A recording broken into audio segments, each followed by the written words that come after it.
мен өзім бірнеше мәрте көрдім шынында да.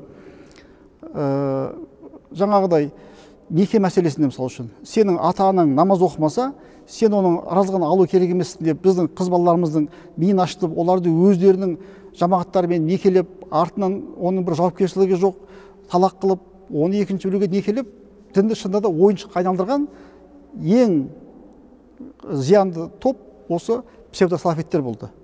Әсіресе біздің қоғамда ең көп зиян шеккен біздің қыз балаларымыз. Өйткені оларды алдап арбап, олардың діни сенімін қанап, оларды әке-шешесінен ажыратып жіберді, оларды халық жамағатпен ажыратып жіберді. Оқшаланып қалған кезде оларды білгенін істеп ойыншық қылды. Кейбіреулері біз білеміз Сирияға дейін кетіп қалған біздің қыз балаларымыз, аналарымыз, әпкелеріміз болды.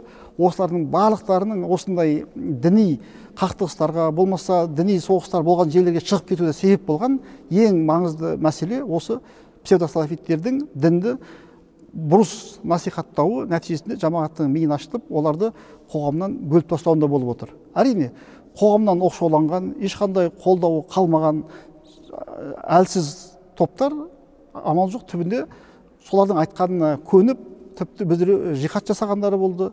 Өздерінің содыр ретінде басқа елдерге баруға мәжбүр болғандары болды. Болмаса жанкешті болып өзін өзі жарып жібергендері болды. Бұлардың барлықтарының ішінде мен осы яқин-инкар бар деп айта алмаймын. Өйткені бұл яқин-инкардан да радикал шетін көзқарастағы топтардың бірі осы псевдосалафиттер.